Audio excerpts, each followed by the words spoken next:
The ceremonial world of Regalis did not welcome visitors. It tolerated them.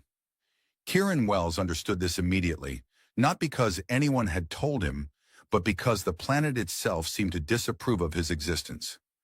Gravity pressed against his shoulders with faint but undeniable judgment, as if Regalis had personally reviewed his qualifications and found them underwhelming. He stood at the edge of the Hall of Harmonies, holding a rectangular diplomatic case that suddenly weighed more than any object had a right to. The case itself was not heavy. Its contents were not heavy. But expectation had mass, and right now, it was crushing him. The hall stretched so far upward that its ceiling disappeared into a haze of suspended light. Thin structures of crystal and unknown alloys curved like frozen waves, reflecting soft white illumination that came from nowhere and everywhere at once.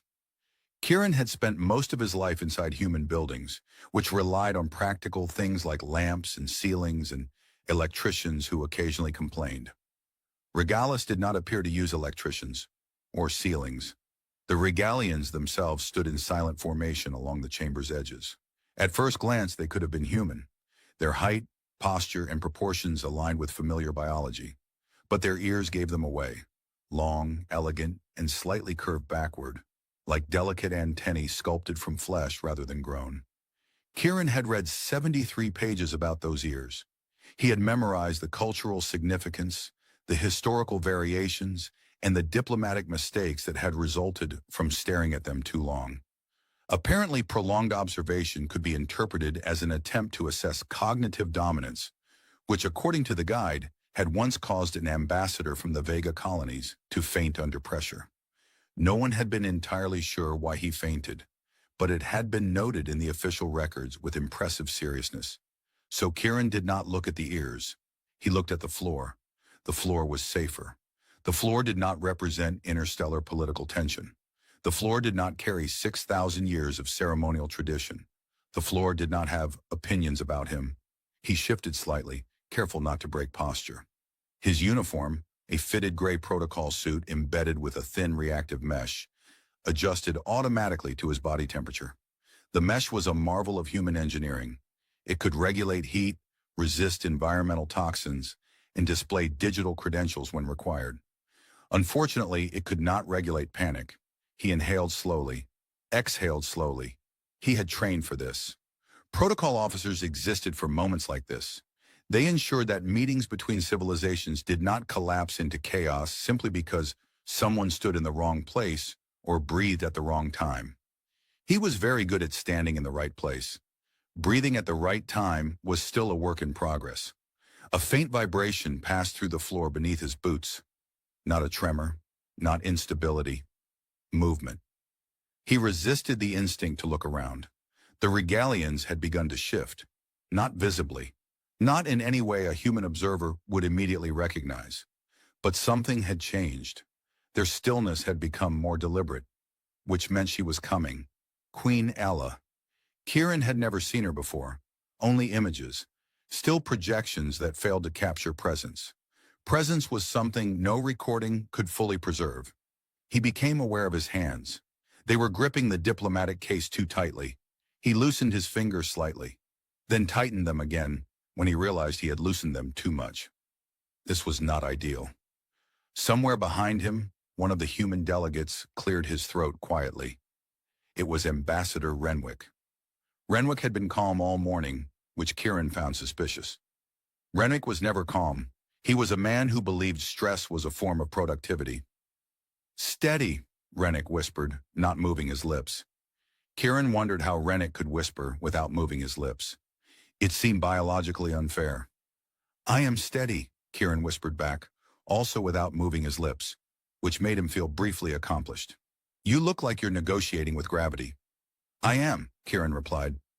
Renwick did not respond, which meant Renwick agreed. Another vibration, closer. The air itself seemed to shift. Kieran felt it against his skin, like the subtle pressure change before a storm. Except this storm walked on two legs and ruled an interstellar civilization older than human recorded history. He kept his eyes forward. Protocol required stillness. Protocol required neutrality. Protocol required pretending he was not currently imagining every possible way he could accidentally ruin peace between two species. He wondered if anyone had ever tripped during a first contact ceremony. Statistically, someone must have. He silently promised himself he would not become statistically significant. Light shifted across the chamber's crystalline surfaces, bending around a form approaching from behind the elevated platform ahead. He saw movement in the reflections. Not directly, only fragments. A silhouette. Slender, controlled. Every Regalian in the chamber lowered their heads simultaneously. The synchronization was perfect, not practiced, instinctive. Kieran lowered his head as well, hoping his timing was close enough to avoid diplomatic catastrophe. His heart pounded hard enough to qualify as industrial machinery. Footsteps, soft, measured, each one precise, not hesitant, not rushed, certain. He realized suddenly and irrationally that Queen Ayla had probably never tripped in her life.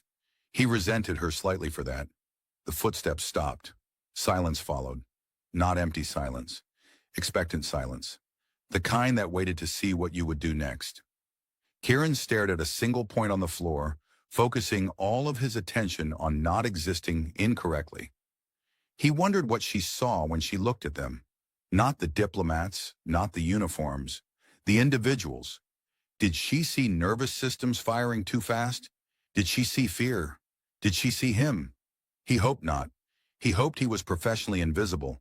Invisible was safe. Invisible did not accidentally touch alien royalty. Invisible survived ceremonies.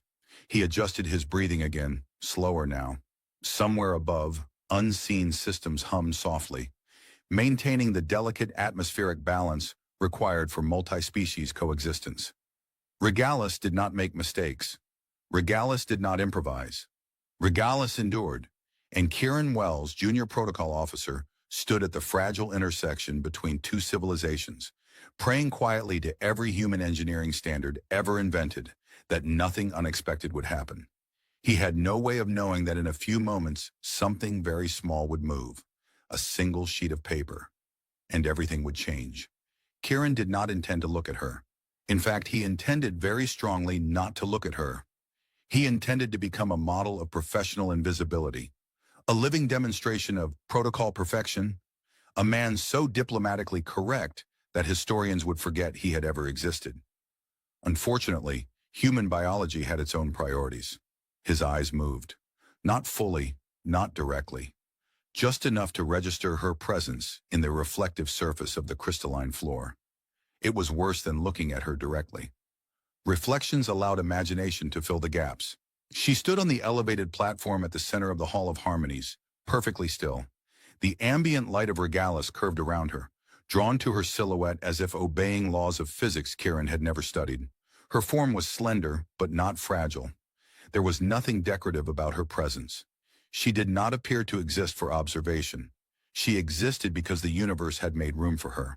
Her ears, long and elegant, angled slightly backward, their subtle motion betraying the only visible sign that she was alive, and not an artifact carved from luminous stone. And her hair. Kieran stopped himself. He had not read 73 pages about Regalian ear etiquette just to ruin everything by staring at her hair. He redirected his attention to the diplomatic case in his hands. The case contained the treaty. The treaty represented cooperation. Cooperation represented peace. Peace represented survival. Therefore, logically, the case represented survival. He tightened his grip slightly. The case did not appreciate this. Its surface display flickered softly, projecting confirmation symbols in 3 human languages in 1 Regalian symbolic sequence. The symbols were beautiful in their complexity, geometric shapes layered with meaning far beyond phonetic translation. Kieran understood exactly none of it. He was fairly certain one of the symbols represented mutual prosperity. He hoped it did not accidentally represent surrender. Ambassador Renwick stepped forward, his posture straight, his confidence intact. Renwick was the kind of man who believed confidence could be weaponized. Kieran followed 2 steps behind, precisely as protocol required. No more, no less. The distance had been calculated by an entire department of specialists whose sole purpose was determining how far behind someone you should stand while representing Earth to an alien monarchy. Kieran respected those specialists. He did not want to disappoint them. The platform rose subtly as they approached, adjusting height to compensate for Regalis's slightly heavier gravity. Kieran appreciated the effort. Though he suspected the platform was not doing it for his comfort, it was doing it for visual symmetry. Everything on Regalis cared about visual symmetry. Renwick stopped. Kieran stopped. Queen Ella stood before them. This close, Kieran could see her directly without relying on reflections. He immediately regretted this. Not because she was frightening, because she was precise. Her face held no hostility, no warmth, no visible judgment. It was not empty. It was controlled. Her eyes moved across Renwick first, assessing, measuring, understanding. Then her gaze shifted toward Kieran. He felt it. It was not invasive. It was not aggressive. It was simply thorough. He had the sudden, irrational feeling that she could see every nervous thought he had ever experienced, including the time he had accidentally waved back at someone who had not been waving at him. He held his posture. He was very proud of himself for not falling over. Renwick began the formal greeting sequence, his voice steady. "Your Majesty, on behalf of the United Earth Directorate, we extend—" Kieran stopped listening. Not intentionally. His brain had simply decided it had reached maximum capacity. Instead, he focused on Queen Ayela's stillness. She did not fidget. She did not shift her weight. She did not blink often. She existed in a state of complete physical certainty. Kieran wondered what that felt like. He had never experienced physical certainty in his life. Even standing still required effort. Queen Ayela inclined her head slightly. Not a bow, not submission, acknowledgement. Her voice when she spoke was calm. "Earth arrives with purpose." It was not a question. Renwick nodded. "Yes, Your Majesty." She looked at him for a moment longer, then shifted her gaze slightly. Back to Kieran. He was absolutely certain he was not important enough to justify this level of attention. He resisted the urge to check if someone more important was standing behind him. No one was. He was alone in her line of sight. He remembered protocol. Do not initiate eye contact longer than 3 seconds. He counted internally. 1, 2, 3. He lowered his gaze. Success. He had survived eye contact with alien royalty. He would include this achievement in his personal records, possibly frame it. The ceremony proceeded. Renwick spoke. Queen Ayela listened. Regalian officials observed in silent formation. Kieran held the diplomatic case, waiting for the precise moment when he would present it. His arms began to ache. He ignored this. Pain was temporary. Diplomatic embarrassment was permanent. A faint current of air moved through the chamber. It was subtle, likely part of Regalis's environmental stabilization system. The temperature shifted by less than half a degree. Kieran noticed anyway. Protocol officers noticed everything. That was their curse. Queen Ayela's hair moved slightly, just a fraction. The motion was delicate, almost reluctant, as if the air itself feared overstepping boundaries. Kieran watched it without meaning to. He wondered briefly how something so controlled could still move freely. It did not make sense. Regalis controlled everything. Except her. He quickly redirected his attention. He was here to present a treaty, not conduct philosophical analysis of alien hair dynamics. He adjusted his grip on the diplomatic case. He waited. The moment approached. He could feel it. The precise second when he would step forward. When history would advance. When nothing would go wrong. He was certain of it. Absolutely certain. Which in retrospect should have worried him. There is a very specific moment when control stops being real and becomes a story people tell themselves to feel safe. Kieran discovered that moment when the diplomatic case made a quiet, traitorous sound in his hands. A soft click. Not loud enough to draw attention. Not dramatic enough to justify panic, but unmistakable. His stomach dropped. He did not move. Protocol officers were trained to recognize equipment behavior. The case was a standard Earth Directorate diplomatic carrier, equipped with environmental seals, biometric locks, and adaptive stabilization fields designed to prevent exactly the kind of disaster Kieran was now imagining, which meant it was not supposed to click. He tightened his grip slightly. The case responded by clicking again. This time he felt the vibration through his fingers, a warning signal. His pulse accelerated immediately, his brain sprinting through every training simulation he had ever endured. Case integrity compromised. Possible seal misalignment. Possible internal pressure shift. Possible mechanical fault.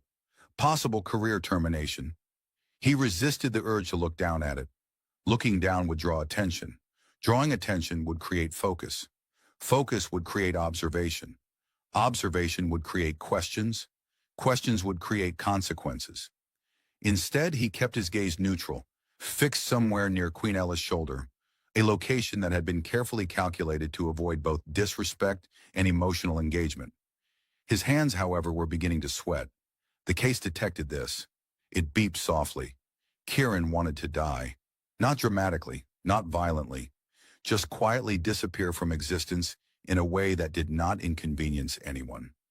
Ambassador Renwick continued speaking, unaware that the future of human diplomacy was currently being negotiated between Kieran and a piece of malfunctioning luggage. Kieran adjusted his grip again, hoping the pressure would stabilize the internal seal. It did not. Inside the case, something shifted. A faint internal hum flickered. The stabilization field, designed to counteract external forces, recalibrated slightly. This would have been reassuring if it had not been accompanied by a gentle, horrifying realization. The case was adapting, which meant it had detected movement it did not expect, which meant something inside had moved. Kieran knew exactly what that something was. The treaty document, 6 layers of polyfiber composite, encoded with both physical and quantum authentication markers, representing months of negotiation, compromise, and careful political maneuvering. It was not supposed to move. He felt the weight distribution change in his hands. Barely, but enough. Enough to confirm his fear. A single sheet inside had shifted out of perfect alignment. He swallowed carefully. He could fix this. He would fix this. He was a protocol officer. This was his purpose. He adjusted his posture by less than a centimeter, redistributing the gravitational load on the case. The adaptive mesh of his uniform compensated instantly, reinforcing muscle groups, optimizing stability. For a moment, the case grew still. He allowed himself a microscopic sense of relief. Then the environmental system above them released a gentle atmospheric correction. It was routine, necessary, invisible. The air moved, not violently, not aggressively, just enough. The case's internal stabilization field reacted instantly, attempting to compensate for the external pressure shift. The field flickered. Inside, the misaligned sheet responded to the change in force. It slid, not far, not fast, but enough. The top edge of the document lifted, escaping the magnetic alignment grid that held it perfectly flat. Kieran felt the shift as a subtle redistribution of mass. His fingers tightened reflexively. The case responded with a soft, betrayed beep, which was when he knew, with absolute certainty, that the universe had chosen him personally for humiliation. Time slowed. Not physically, not scientifically, psychologically. His brain began calculating possibilities at speeds it had never attempted before. Option 1, do nothing. Outcome, the sheet remains unstable. Probability of containment failure, unacceptable. Option 2, adjust grip further. Outcome, increased pressure may worsen internal misalignment. Probability of catastrophic embarrassment, extremely high. Option 3, open the case and manually correct alignment. Outcome, protocol violation of the highest order. Probability of immediate diplomatic collapse, impressive. He did nothing. Doing nothing was often the safest choice. The case hummed softly, considering its own options. Then, without asking for his permission, it made a decision. The magnetic alignment grid disengaged briefly to reset calibration. Inside, gravity did what gravity always does. The sheet fell, not dramatically, not explosively, quietly. The case seal separated just enough for the edge of the document to slip free. Kieran watched in frozen horror as a single corner of the treaty emerged into open air. It moved slowly, drifting downward with serene indifference to its importance. He reacted without thinking. His hand moved. Fast, instinctively. Not as a protocol officer, as a human being trying to catch something that was falling. His fingers reached forward. At the exact same moment, Queen Alla shifted slightly. Not much, barely perceptible, just enough for the delicate strands of her silver-black hair to move within the same space his hand now occupied. He did not see it happen. He felt it, soft, warmer than the air, real. His fingers brushed against a strand of her hair. Everything stopped, not metaphorically. Actually, the Regalian guards froze instantly, their posture changing with terrifying precision. Their eyes sharpened, focusing entirely on the point of contact. The chamber fell into absolute silence. Even the environmental system seemed to hesitate. Kieran's brain shut down completely. He withdrew his hand immediately, his nervous system collapsing into pure, unfiltered panic. He had not meant to touch her. He had meant to catch paper. Paper had betrayed him. The treaty sheet continued drifting downward, ignored now by everyone in the chamber, because something far more important had already fallen. Protocol. Queen Ayala did not move. She did not recoil. She did not react. She simply stood there, still, alive, untouched, except for that one impossible moment. Kieran stared at the floor, his heart pounding so violently he was certain it was visible. He wondered how long executions took on Regalis. He hoped they were efficient. He hoped they were not ceremonial. He hoped irrationally that somewhere in the universe there existed a protocol manual titled What to Do After Accidentally Touching an Alien Queen. He suspected deeply that it did not exist. No one moved. The treaty sheet completed its slow, graceful descent and landed on the luminous floor with the softest sound imaginable, an almost polite tap, as if even the document understood it should not interrupt whatever had just happened. Kieran heard it anyway. Of course he did, because his senses, in a cruel act of teamwork, were now taking turns reminding him that this was real. He kept his eyes down. He kept his hands still. He kept his breathing shallow like someone trying not to startle a predator.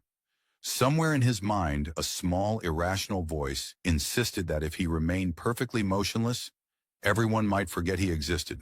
The voice was lying. The silence in the Hall of Harmonies was not the kind humans used to. On Earth, silence had texture. Nervous coughs, shifting feet, subtle sighs. Here, silence was engineered. It was clean and absolute, as if the room had been built to remove sound the same way a vacuum removed air. Kieran could feel the attention of hundreds of eyes. He could also feel the attention of the Regalian guards, which was different. Human attention was like a spotlight. Regalian attention was like a targeting system. Ambassador Renwick finally exhaled. It was a small sound, a human sound, and because it was the only sound, it echoed like a confession. Renwick's voice came out carefully, as if each word had to be approved by a committee before leaving his mouth. Your Majesty, we apologize for... Queen Alla lifted one hand. Not sharply, not theatrically, just a simple motion. Renwick stopped instantly. Kieran's knees threatened to betray him. He locked them. The guards along the chamber's edge had not drawn weapons. That was technically good news. Unfortunately, their hands were positioned in a way that suggested they did not need weapons to solve problems. A Regalian court official stepped forward slightly, long ears angled back, the movement subtle but intense. Their voice was smooth and cold. The law is clear. Kieran heard the phrase and immediately wanted to faint, but fainting felt like a second violation. He remained upright out of pure stubbornness. Queen Alla did not look at the court official. She looked at Kieran. He felt her gaze land on him like weight, not oppressive, not crushing, just undeniable. It was the gaze of someone used to people being careful around her, used to obedience, used to fear presented as respect. Kieran's mind offered him several possible actions.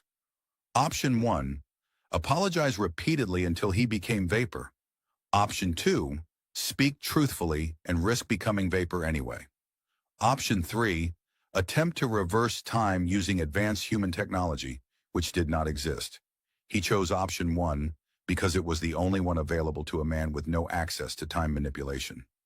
Your Majesty, he managed, voice tighter than he intended. I did, but not on purpose. I was trying to catch the treaty, which is, ironically, the least treaty-friendly thing I've ever done. Rennick made a strangled sound that might have been a cough or a prayer. The Regalian official's expression did not change, but their ears twitched. That was the only sign they had heard the word ironically and did not know what it meant. Queen Alla's eyes narrowed slightly. Kieran immediately worried that narrowing alien eyes meant something different than narrowing human eyes. Perhaps it meant she was activating biological laser weapons. Perhaps it meant she was calculating the most efficient method of disposal. Then she spoke. Protocol officer. 2 words, calm, precise. Kieran almost answered with yes, executioner, because his brain was not currently supervised by intelligence. He swallowed. Yes, Your Majesty. She stepped down from the platform. It was not a dramatic descent. She simply moved as if the floor belonged to her, which technically it did. The ceremonial light shifted subtly around her, the room's luminous panels adjusting to her position. Kieran had read that Regulus used responsive architecture. He had not realized it responded like this, as if the building itself was loyal. Her long ears angled slightly forward as she approached him. Kieran's chest tightened. He remembered another line from training. When Regalian ears angle forward, it indicates focus. Wonderful, he thought. I'm about to be focused into dust. She stopped at a respectful distance, close enough that Kieran could see the fine details of her face. The smooth planes, the controlled composure, the faint silver patterning along her neck that looked like natural markings rather than decoration. Her hair fell in soft waves, and now that he had touched it, accidentally, disastrously, he couldn't stop thinking about how human it had felt, which was an absolutely inappropriate thought to have while waiting for judgment. Queen Ella's gaze dropped briefly to the treaty sheet on the floor, then returned to him. Why? She asked. Did you reach? Kieran blinked. The question did not match the moment. He had expected condemnation, not curiosity. He had expected punishment, not inquiry. He answered anyway, because his survival instincts were apparently improvisational now. Because it was falling, he said. Then realizing that was too simple, he added, and because paperwork terrifies me. On Earth, paper is responsible for more suffering than most wars. Rennick inhaled sharply. Kieran could feel Renwick's silent outrage from 2 steps behind him, like radiation. Queen Ella did not react as if she knew what paperwork was, but she did react to the tone. Her head tilted slightly. You speak as if you did not consider consequence. I considered it, Kieran said quickly. Briefly, very briefly, but my hand moved before my brain filed the proper forms. He heard it leave his mouth and immediately regretted it. Humor was not supposed to happen here. Humor was dangerous. Humor made things human. But something shifted in Queen Ayala's face. Not much, just a fraction. The corners of her mouth lifted so subtly, Kieran wondered if his brain had hallucinated it out of desperation. The Regalian official stepped forward again, voice colder. Your Majesty, the untouchable statute is... Queen Ayala raised her hand again. The official stopped. It was effortless, the kind of authority that did not need volume. Kieran stared at the floor again, partly out of protocol, partly because he was afraid that if he looked up too long, he would see history bending. Queen Ayla spoke softly. You touched my hair. Kieran nodded once carefully. Yes. You did not touch my skin. No. You did not grasp. No. You did not linger. No. He felt the room listening. He felt the guards calculating. It was as if the entire ceremonial hall had become a living instrument, tuned to her voice. Queen Alla's eyes remained fixed on him. You withdrew as if burned. Kieran's mouth moved before he could stop it. Respectfully, Your Majesty, I withdrew as if I wanted to continue living. That did it. The subtle lift of her mouth returned, stronger this time. Not a smile meant for ceremony, a real one, like something that belonged to a person rather than a crown. A ripple went through the Regalian court. Not sound, not movement, but tension shifting. Kieran did not understand their culture well enough to interpret it, but he understood the basic truth. Something was happening that was not supposed to happen. Queen Ayala looked away from him for the first time, her gaze sweeping across the assembled officials and guards. Her voice remained calm, but beneath it was a quiet steel. This ceremony continues, she said. The Regalian official's ears pulled back sharply. Your Majesty, it continues, she repeated, and the second time the words felt less like a statement and more like a command written into the laws of the room. Kieran expected someone to seize him immediately afterward. Some discreet, efficient removal, a quiet dragging into a corridor where his career would end, followed by his existence.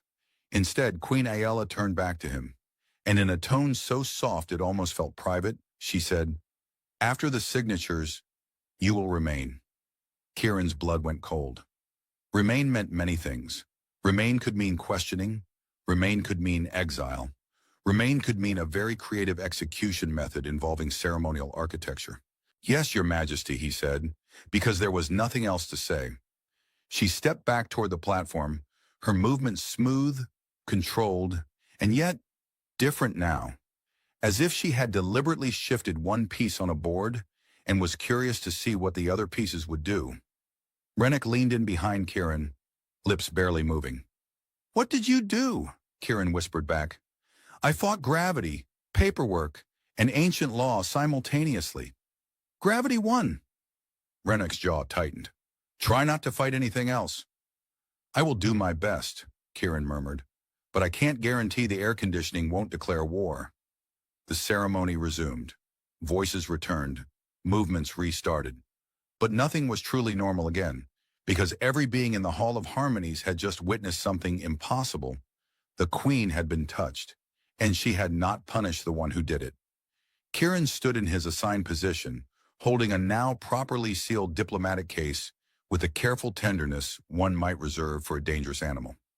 He watched the treaty proceed towards signature and felt with sick certainty that his life had already split into two versions, the one where he was a protocol officer, and the one where Queen Aella, ruler of Regalis, had looked at him like he was not merely a mistake, like he was a question. The treaty signing did not collapse. This, in Kieran's opinion, was deeply suspicious. He stood exactly where protocol demanded, holding the diplomatic case with the focused intensity of a man who had recently learned that even harmless objects could betray him. His fingers were dry now. He had made sure of that. He had subtly wiped his palms against the interior seam of his uniform while no one was looking, an act of quiet desperation disguised as professionalism. Queen Aella had returned to the platform. She stood as she had before, composed and distant, as if nothing unusual had happened.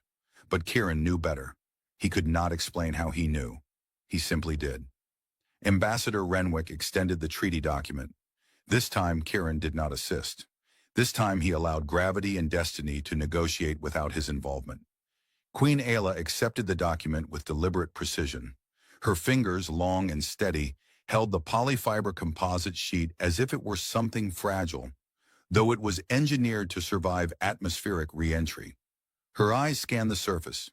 Kieran watched her without looking at her, a skill he had developed in the last 4 minutes out of sheer survival instinct. Regalian text glowed faintly beneath her touch, symbols rearranging themselves in response to her biometric signature. The treaty recognized her. The treaty accepted her. The room remained silent. Not empty, expectant. Kieran wondered how many wars had begun in rooms quieter than this. He hoped this was not one of them. Queen Aella reached for the ceremonial stylus resting beside her. It was not a pen. It was older than that. It was a thin rod of unknown metal, its surface etched with patterns that seemed to shift depending on how light touched them. Kieran had read about it in preparation materials. The stylus was older than human civilization. It had signed treaties, declared alliances, and once, according to Regalian Historical Archive, ended a war without writing a single word. Kieran did not understand how that worked. He hoped he never would. She pressed the stylus gently against the document. For a moment, nothing happened. Then the stylus emitted a faint, harmonic tone. Not sound exactly, but vibration translated into something human senses could perceive. Light spread outward from the point of contact, flowing across the treaty surface like liquid geometry. Her signature was not written, it was grown. Patterns formed, layered, intertwined, encoding identity beyond language. It was beautiful in a way that made human signatures look embarrassingly primitive. Kieran suddenly felt inadequate on behalf of his entire species. Queen Ayla lifted the stylus. The treaty was complete. Ambassador Renwick exhaled. It was subtle, but Kieran heard it. Rennick turned slightly toward him, his face neutral, his voice barely audible. "Do not," Rennick whispered, "touch anything else." Kieran nodded once. He had never agreed with anything more strongly in his life. Regalian officials stepped forward to confirm the signature. Their movements were precise, economical. They did not waste motion. They did not waste attention. One of them glanced briefly at Kieran, not hostile, not forgiving, evaluating. Kieran resisted the urge to apologize again. He had already apologized once. Multiple apologies might suggest instability. Instability might suggest weakness. Weakness might suggest he was edible. He chose silence. Queen Ella returned the stylus to its resting position. Her eyes moved across the chamber, not scanning, observing. Kieran had the distinct feeling she was measuring consequences. He wondered if he was one of them. The Regalian official who had objected earlier stepped beside her. Their voice was calm, but beneath it was something sharper. "The ceremony concludes successfully, Your Majesty." Not accusation, not approval. Statement. Queen Ella inclined her head slightly. "Yes." One word. Final. The tension in the chamber shifted, not gone, changed. Regalian guards adjusted their stance, their alert posture easing by a fraction. Human delegates allowed themselves to breathe normally again. Kieran remained perfectly still. He was afraid movement might attract narrative attention. Ambassador Renwick turned fully toward him now, his expression composed but his eyes alive with restrained panic. "Protocol officer," Renwick said quietly, through clenched professionalism. "You will remain." Kieran nodded. "Yes, Ambassador." Renwick studied him for a moment longer, as if trying to calculate how much damage one human being could cause in a single afternoon. "Try not to evolve further," Renwick added. "I will resist all personal growth," Kieran replied softly. Renwick closed his eyes briefly. Then he turned and joined the departing delegation. And just like that, Kieran Wells, junior protocol officer, was alone among aliens who had watched him break one of their oldest laws. He did not move. He did not speak. He waited. Regalian officials began exiting the chamber in silent coordination. Their robes, if they could be called robes, shifted subtly with their movement, the material responding to their body heat and neural signals. Regalian technology did not simply obey, it anticipated. Kieran wished his own clothing anticipated embarrassment. Queen Ayla remained on the platform. She had not left. She stood with the same impossible stillness, yet now that stillness felt different. Less like distance, more like consideration. Kieran stared at a neutral point in space slightly to the left of her shoulder. He did not know where else to look. Minutes passed, or seconds. Time had stopped behaving normally. Finally, she stepped down. The sound of her footsteps was soft, but in the empty chamber, it might as well have been thunder. She stopped in front of him again. Closer this time. Close enough that he could see the fine detail of her eyes. Gray, but not empty gray. Living gray, storm gray. She studied him. Not like a ruler studies a subject, like a scientist studies an anomaly. "You remained," she said. He nodded carefully.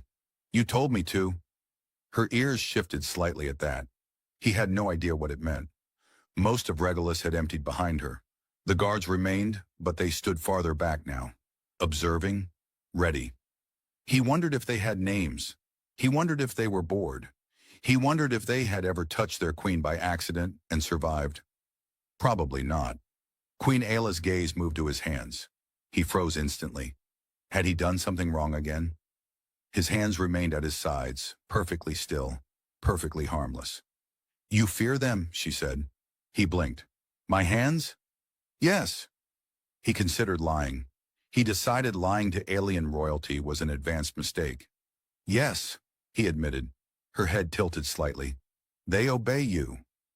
Kieran almost laughed, but he stopped himself just in time. Laughing during post-violation evaluation felt strategically unwise. "They don't," he said. "They improvise." She watched him for a long moment. He wondered what she saw. A threat? A mistake? A curiosity? He hoped curiosity was survivable. She stepped closer. Not enough to touch, enough to remove distance. You acted without permission, she said quietly. Yes. You acted without command. Yes. You acted without certainty. He hesitated. Yes. Silence settled between them again. Not hostile, not comfortable. Something else. Queen Ayala studied his face with an intensity that made him feel transparent. Then she said something he did not expect. No one does that here. Kieran frowned slightly. I recommend it cautiously, he said. It's very stressful. For a fraction of a second, her composure cracked. Not fully, but enough. Enough to reveal something underneath the crown. Something alive. Something curious. And for the first time since arriving on Regalis, Kieran Wells realized something even more dangerous than violating protocol. He had been noticed. The chamber did not empty completely. It only pretended to. Kieran could feel it. Even after the last visible court official had departed, and the echo of their footsteps dissolved into the vast architecture, the Hall of Harmonies remained aware. The walls themselves were alive with quiet observation. Thin crystalline veins running through the towering structures pulsed faintly, carrying energy, information, and perhaps judgment. He suspected Regalis did not believe in privacy. Queen Ayala stood in front of him, close enough that he could hear the subtle rhythm of her breathing. It was slower than his, measured, efficient, as if her body had never wasted effort on unnecessary panic. Kieran envied that. His own breathing still behaved like it was being chased. Neither of them spoke. He wondered if she was waiting for him to say something. He wondered if silence was a test. He wondered if breathing incorrectly was illegal here. Her eyes moved across his face with precise attention, not intrusive, not aggressive, but thorough in a way that made him feel catalogued. You are unstable, she said. Kieran blinked. There were many responses available to him. Most of them involved denial or running. Instead, he said, yes. Her ears shifted slightly forward. You accept this. He hesitated. I have years of personal evidence, he admitted. For a brief moment, she did not respond. Then something extraordinary happened. She exhaled. It was subtle, almost invisible, but it was real. Not the controlled, ceremonial breath of a ruler maintaining perfect composure. A natural breath. He had the strange and sudden realization that very few people on this planet had ever seen her do that. She began walking, not away from him, around him, slowly. Kieran froze instinctively, unsure if he was supposed to turn with her or remain facing forward like a decorative object. He chose stillness. It was his strongest skill. Her footsteps were silent against the luminous floor, but he could feel her movement through the faint shifts in air pressure. Regalis's environmental systems compensated constantly, maintaining perfect atmospheric balance. They adjusted temperature, density, and oxygen content in real time, which meant the planet itself was aware of her position, which meant the planet was now aware of him. He tried not to take that personally. You are not important, she said. He nodded immediately. Yes. She stopped behind him, close enough that he could feel her presence at his back. Yet, she continued, you changed the chamber. Kieran frowned slightly. I apologize, Emma, he said. You misunderstand. He waited. She stepped forward again, returning to stand in front of him. The chamber has existed for 9,412 years, she said calmly. In that time, no one has touched me within it. Kieran swallowed. He was becoming increasingly aware that statistics were not his friend. I have ruined a very impressive record, he said softly. Her gaze did not leave his. Yes. He appreciated her honesty. Silence stretched again, but it was different now. Less sharp, less dangerous, or perhaps he was simply becoming accustomed to danger. He noticed something he had not noticed before. Her hair had settled differently, one strand slightly out of alignment with the others. He stared at it for exactly 1 second too long. Her eyes narrowed slightly. He looked away immediately. I was not analyzing it, he said quickly. I was analyzing it, but professionally, not personally. He paused. That sounded worse out loud. She tilted her head. You fear error. Yes. You committed error. Yes. You remain functional. He blinked. Yes. Her ears shifted again, that subtle forward motion he was beginning to associate with focus. This is unusual. He almost laughed. My entire life is unusual, he said, but rarely in ways that benefit international diplomacy. She studied him for a long moment. Then she asked, why did you not pretend it did not happen? The question caught him off guard. I considered it, he admitted, for approximately half a second. And why did you reject this option? He thought about it. Because pretending felt impossible. Because she had seen him. Because lying to her felt like lying to gravity. Because it happened, he said simply. Her gaze held his. Regulus's light shifted faintly around them, responding to unseen inputs. You are inefficient, she said. He nodded. I am extremely inefficient. And yet, she continued, you acted. He smiled slightly. I panicked, he corrected. She considered that. No, she said. You decided? He did not know how to respond to that. No one had ever described his panic as decision before. He was fairly certain panic did not qualify as a leadership skill. Behind her, one of the distant crystalline structures emitted a faint harmonic tone, signaling a shift in the palace's internal systems. Regulus was adjusting something, monitoring them.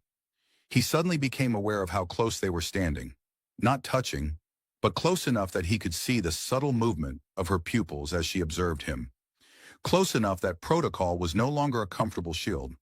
Close enough that he had no idea what he was supposed to do with his hands. He chose stillness again. Stillness was safe. Stillness had not yet started an interstellar incident. You are afraid, she said. He nodded. Yes. You remain. He nodded again. Yes. She tilted her head slightly, studying him with quiet intensity. Why? The question was simple. The answer was not. Because leaving without permission would be worse. Because running from alien royalty lacked dignity. Because something in her presence made running feel unnecessary. He chose the safest answer. Because you told me to remain. Her eyes held his. For a moment he thought she might say something else. Instead, she did something far more dangerous. She stepped closer. Not enough to touch. Enough to remove distance. The air between them felt different. Charged, not hostile. Aware. Her voice, when she spoke again, was softer. You touched my hair. He froze. Yes. She watched him carefully. You did not intend to. No. You did not seek advantage. No. You did not seek power. He shook his head. No. Silence again. Then quietly she said, no one has ever done this. He did not know if she meant touching her hair or seeing her as something other than untouchable. He did not ask, because he suspected the answer might change everything. Behind them, the Hall of Harmonies remained alive. Ancient systems watching, recording, remembering. Kieran Wells stood in the presence of a queen who had ruled longer than his species had possessed electricity. And for reasons he did not fully understand, she was not looking at him like a mistake. She was looking at him like a possibility. Regalis had many kinds of silence. There was ceremonial silence, which existed to honor tradition. There was political silence, which existed to conceal truth. And there was the silence that now stood between Queen Alla and Kieran Wells, which existed because something irreversible had already happened, and neither of them yet understood its full shape. 3 days had passed since the treaty signing. 3 days since he had accidentally committed one of the most historically inappropriate hair-related actions in recorded Regalian civilization. 3 days during which he had not been executed. Kieran considered this progress. He stood now in the inner garden of the palace, a place that did not officially exist on any diplomatic map. Regalian architecture rose around him in gentle curves, its crystalline surfaces alive with faint internal light. Above, the sky of Regalis shimmered with artificial clarity, atmospheric regulators bending solar radiation into a constant, perfect dawn. It was unsettling. He missed clouds.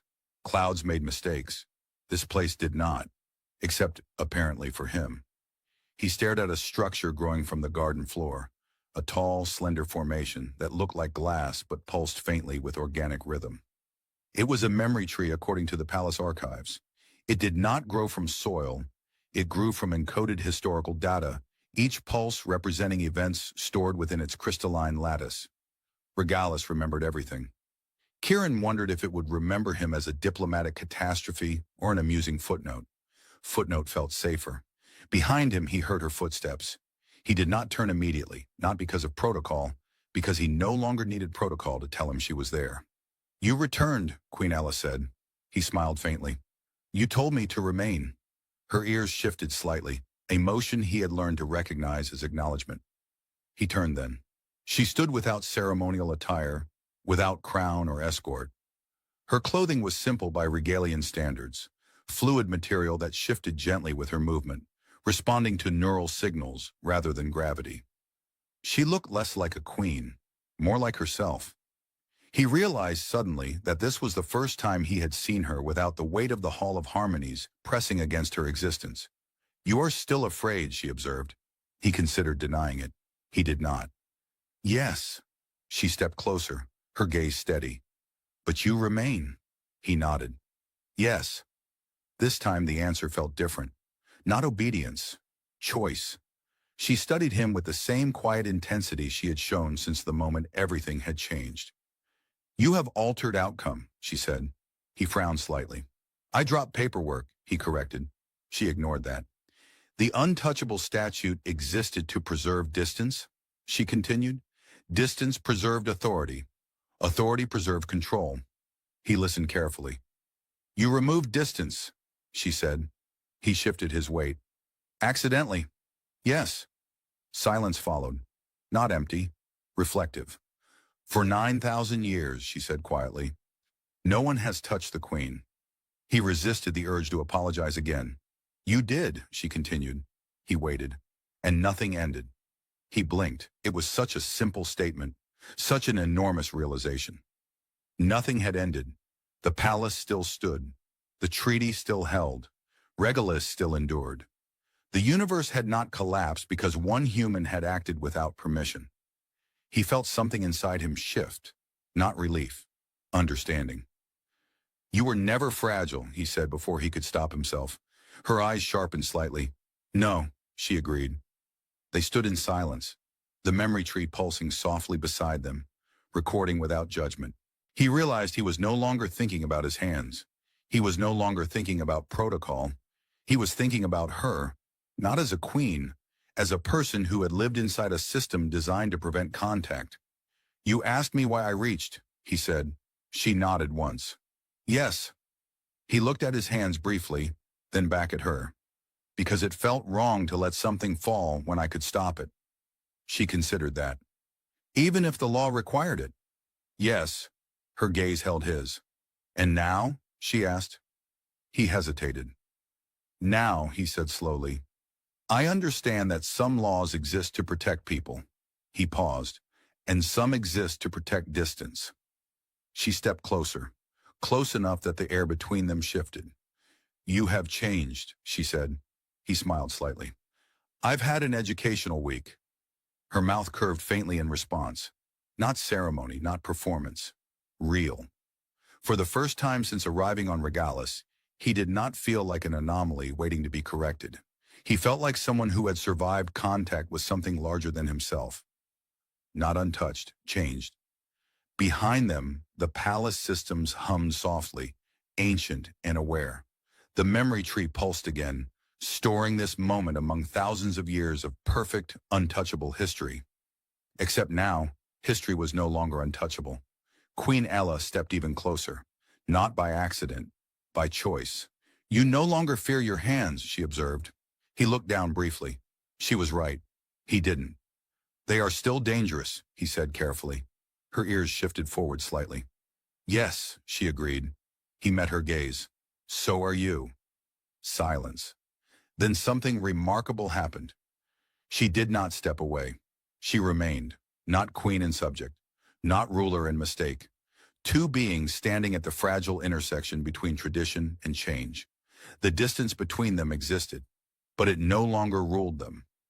And for the first time in 9,000 years, Regalis witnessed something it had never recorded before. Not violation, not rebellion, connection. Kieran Wells had arrived on Regulus as a protocol officer whose purpose was to prevent